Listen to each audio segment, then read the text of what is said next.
안녕하세요. 축구 보는 기자 축복입니다. 토트넘이 뉴캐슬에게 1대2 패배를 당했는데요. 그러니까 총 2개의 실점을 당한 건데 이 2개가 모두 참 이해하기 힘든 실수로 인해 나왔어요. 그 중에서도 첫 번째 실점 장면은 수비의 실패가 문제였는데요. 오늘은 이에 대해 다뤄봤습니다. 먼저 오늘 토트넘은 이렇게 3-5-2로 나왔죠. 그리고 수비 시에는 양 윙백이 내려오면서 이렇게 5-3-2가 되는데요. 여기에서 어떻게 문제가 발생됐냐? 뉴캐슬이 측면을 적극적으로 활용하면서 나왔습니다. 뉴캐슬은 4-3-3 형태였는데요. 보시다시피 중앙 쪽에서 숫자가 3대3으로 똑같습니다. 즉 기본적으로는 이들이 서로의 전술적 마크맨이 된다는 거죠. 근데 이러니까 뉴캐슬의 좌우측 풀백들이 볼을 잡았을 때 얘네의 전진을 막을 선수가 애매해졌어요. 특히 뉴캐슬이 우측에서도 공격적이었기 때문에 트리피어의 전진이 문제가 되는 경우가 많았는데요. 결국 이거는 구조상 좌측 중미로 나온 벤탄쿠르가 나가서 잡아줄 수밖에 없었습니다. 하지만 이러니까 얘가 원래 잡고 있던 롱스테프가 자유롭게 되겠죠. 그리고 다른 중미들은 중미들을 잡고 있기 때문에 이걸 커버하기가 힘들다. 따라서 이거는 좌측 센터백인 랑글레가 올라와서 잡아줄 수밖에 없었어요. 사실 이런 식으로 해당 지역 센터백이 전진해서 잡아주는 것 자체는 옳은 행위입니다. 특히 토트넘이 3백을 쓰는 팀이란 점을 생각했을 때 오히려 이런 모습이 나오지 않으면 그게 더 문제라고 할 수 있었는데요. 다만 여기에서 그럼 토트넘의 문제는 뭐였냐? 이렇게 랑글레가 튀어나갔을 때 여기에 발생된 이 공간을 제대로 커버하지 못했단 거예요.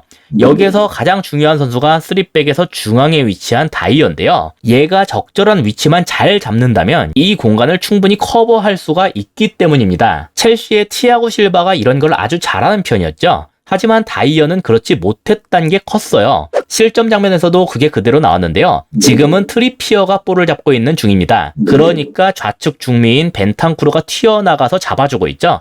하지만 이러면서 롱스테프와의 거리가 멀어지기 시작했어요. 그렇기 때문에 이걸 잡아주기 위해서 랑글레가 앞으로 튀어나오고 있습니다. 아까 그림에서 말씀드렸듯이 이건 필수적인 일이었어요. 만약에 랑글레가 안 튀어나왔다면 롱스테프에게 허용된 공간이 너무 넓었겠죠. 토트넘이 이렇게 나오니까 뉴캐슬 입장에선 딱히 전방으로 볼을 줄 데가 없어졌습니다. 그래서 가장 압박을 적게 받는 센터백한테 볼을 넘겼는데요. 여기에서 토트넘의 최후방 상황을 다시 한번 볼 필요가 있습니다. 보시면 모두가 1대1로 잡아줄 수가 있는 상황이죠. 따라서 랑글레가 튀어나가면서 생긴 이쪽 공간, 여기를 누군가가 노린다고 하더라도 마크맨만 잘 잡고 있다면 문제될 것이 별로 없는 그림이에요. 여기를 노리기 가장 좋은 선수는 다이어의 마크맨이자 뉴캐슬의 원톱인 윌슨인데요. 패스가 나가는 직후의 모습을 보면 윌슨이 그 랑글레의 뒷공간으로 슬쩍 빠진 걸 볼 수 있습니다. 다이어는 일단 이 움직임을 일시적으로 놓쳤어요. 원래 이 지역을 맡고 있던 랑글레는 방금까지 롱스테프를 잡고 있었기 때문에 일단 윌슨을 잡기는 힘들겠죠. 동시에 이보다 반대편에 있던 조엘린통도 중앙으로 확 하고 좁혀 침투했는데요. 이것 또한 산체스와 에메르송이 따라가는 것에 실패했습니다. 이러니까 토트넘의 센터백 라인 중에서는 침투하는 이 두 선수의 움직임을 잡아줄 선수가 없어졌어요. 수적으로 동등한 상황이었는데 완전히 무방비 상태가 된 거죠. 그러면 이제 이건 누가 막아야 되냐? 그보다 뒤에 있는 골키퍼가 튀어나올 수밖에 없습니다.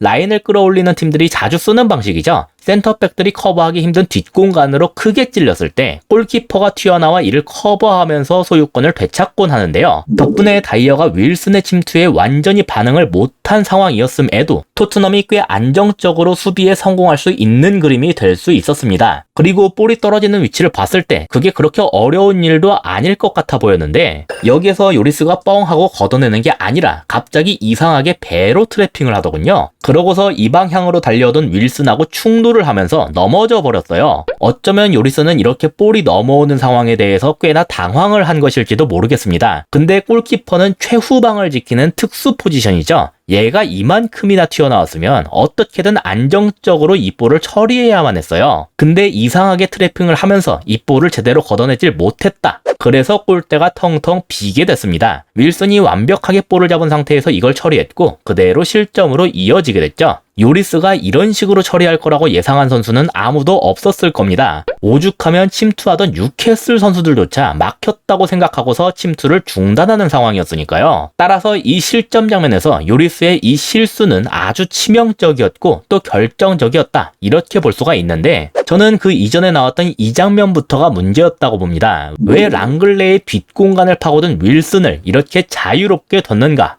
아까도 말씀드렸다시피 랑글레가 앞으로 튀어나간 것은 옳은 일이었어요. 오늘 전체적으로 봤을 때 얘도 썩 좋은 모습을 보였다고 볼 수는 없었지만 적어도 이 장면에서 내린 그 판단은 맞았습니다. 문제는 이렇게 튀어나갈 때 발생되는 공간, 이걸 다이어가 커버하지 못했다는 거예요. 그리고 상대의 센터백이 롱패스를 때리면서 전개를 했다. 이거는 토트넘의 수비 때문에 뉴캐슬이 짧게 풀어가는 것에는 실패를 했다. 이렇게 볼 수도 있는 장면입니다. 원래는 풀백을 통해서 가려고 했지만 벤탄쿠르가 막았기 때문에 결국 이렇게밖에 풀 수가 없게 된 거죠. 따라서 이 롱패스는 오히려 토트넘 입장에선 반겨야 할 것이었어요. 남은 건 날아오는 잇볼을 수비 라인에서 잘 처리만 하면 그대로 소유권을 다시 획득할 수 있는 그런 그림뿐이었는데 이걸 제대로 처리하지 못하면서 얼탱이 없이 실점을 내줬다. 이게 오늘 경기에서 너무나도 중요했던 첫 번째 실점이 나오는 과정이었습니다. 사실 이 실점이 터지기 전까지만 해도 경기 흐름 자체는 나쁘질 않았거든요. 그때도 센터백 라인의 터치나 판단이 불안하다고 생각하긴 했는데 그래도 기회를 만들어내거나 슈팅까지도 종종 시도를 했었어요. 근데 이 실점 이후에 급작스럽게 무너지기 시작하더니 끝내 이를 회복하지 못했습니다. 그리고 더 나쁜 것은 토트넘의 문제가 비단 이 첫 번째 실점 과정에서 나타난 것처럼 선수들 개인의 폼에만 있던 것도 아니었단 것이었어요. 지난 경기에 이어 이번에도 문제점이 상당히 많았고 이 실점은 그중 일부에 불과했습니다.